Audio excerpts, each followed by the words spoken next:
Hello everyone, good evening. আজকের টপিকটা একটু সিরিয়াস। আজকের টপিক হলো স্কুল সিলেকশন। একটা ছোটো গল্প বলি। আমি কিছু বছর আগে কাজের সূত্রে বাইরে থাকতাম।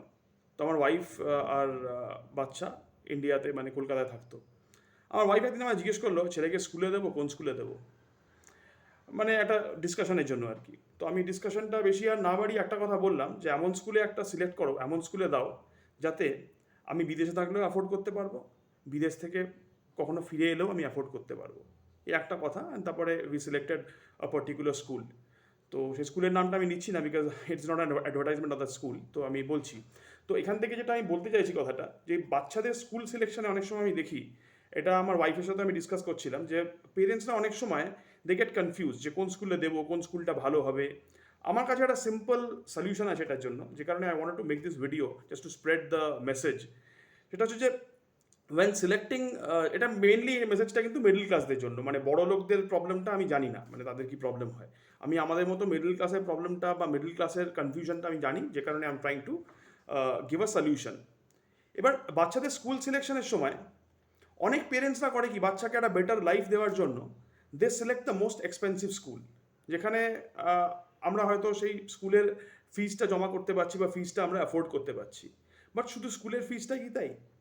দেয়ার আর স্কুলস যেখানে হয়তো ফিজটা আমরা অ্যাফোর্ড করতে পারছি, বাট স্টুডেন্টরা গরমের ছুটিতে, শীতের ছুটিতে ফরেন ট্রিপে যাচ্ছে। সেখানে আমার ছেলে বা আমাদের ছেলেরা বা আমাদের ছেলেমেয়েরা, they will feel little under peer pressure. তারা মনে করবে আচ্ছা এরা মানে বাবা বাড়িতে এসে বলবে, বাবা আমাদের কাছে বড় গাড়ি নেই, বাবা ও অমুক স্টুডেন্ট, অমুক ছেলে, অমুক বন্ধু, সে গেছে এখানে ঘুরতে গেছে, ওখানে ঘুরতে গেছে। We don't do that, right? আমাদের পয়সা থাকলেও অনেক সময়, আমি আমার কথা বলছি, আমরা যেহেতু একটা মিডল ক্লাস মাইন্ডসেটে বিলং করি, উই হ্যাভ সার্টেন রেসপন্সিবিলিটিস। তো আমরা সবসময় এগুলো করতে পারি না। আমাদের হয়তো সেটা হয়তো অ্যাফোর্ড করতে পারবো ফর দ্য টাইম বিং, কিন্তু আমরা করতে পারি না অনেক সময়তে, because of our middle class mindset. এটা একটা আমি প্রবলেম দেখেছি, এটা পেরেন্টসদের ক্ষেত্রে হয়। এটা এটা পেরেন্টসদের ভুল না, এটা parents they want to give the best life to their kids, which is very good. পড়াশোনা শেখানোটাও খুব দরকার, education is very important. Okay, having said that, দামি স্কুল হলেই যে খুব দামি এডুকেশন হবে এটা কিন্তু মানে নেই। অনেক আবার কম দামি স্কুলও, বা আমি আমি মানে একদম এক স্কুলে দিতে বলছি না। আমি বলছি একটা একটা ডিসেন্ট স্কুলে, একটা ডিসেন্ট একটা লেভেল মেনটেন করে সেরকম স্কুলে দিলে তাতে কী হয়, বাচ্চার একটা হোলিস্টিক ডেভেলপমেন্ট হয়। বাচ্চার পড়াশোনাও শিখবে, বাচ্চা একটা সিমিলার মাইন্ডসেটের ছেলেপেলের সাথে মেলামেশা করবে, তাতে বাচ্চার পিয়ার প্রেশার হওয়া, এইগুলো বাচ্চার মধ্যে একটা মানসিক চাপ আসবে না। এবং এই মানসিক চাপটা আস্তে আস্তে কী হয়, পেরেন্টসরা ভাবে যে আমি বাচ্চাকে এত কিছু দিচ্ছি, আর এদিকে বাচ্চা ভাবছে আই ডিজার্ভ মোর, আমি আরও কিছু হয়তো পেতাম, আরও কিছু ও ও ও পাচ্ছে, সে পাচ্ছে, আমি এটা পাচ্ছি না। তো এখানে বাচ্চাদের মধ্যে ইনিশিয়াল লেভেলে একটা ফ্রাস্ট্রেশন তৈরি হয়। তো সেই সময় সেই বাচ্চাগুলো হয়তো সেরকম করে ক্যারিয়ারে সাকসেসফুল হতে পারে না। বাট কিছু বাচ্চা হয়তো এর মধ্যেও এই প্রেশারটাকে নিয়েও হয়তো they gets become successful in life. But eventually এটা আমি দেখেছি, সত্যি কথা বলছি, শুনতে হয়তো খারাপ লাগতে পারে, তাদের না পেরেন্টসের ওপরে রেসপেক্টটা একটু কমে যায়। তারা ভাবে আমার বাবা মা বা আমার পেরেন্টস আমাকে অনেক কিছু দিতে, মানে আমি ডিজার্ভ করি পাওয়ার, they should have given me more, but I deserve more, but আমার পেরেন্টসরা আমাকে এটা দিতে পারেনি। So eventually, those kind of kids, instead of respecting their parents for what they have done for him or her, these kind of kids, they start to get embarrassed of their parents.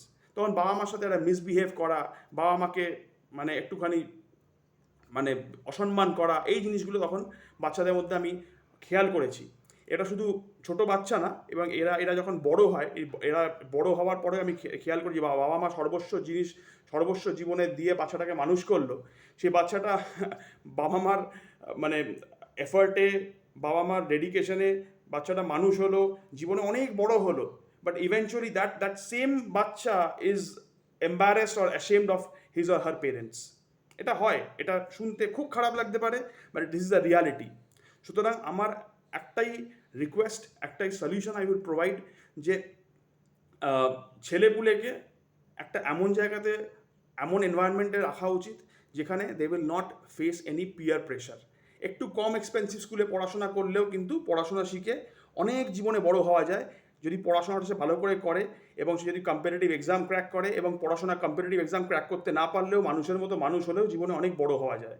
খুব বড় হতে গেলেই একটা খুব expensive স্কুলে পড়েই যে বড় হতে হয় এর কিন্তু কোনো মানে নেই।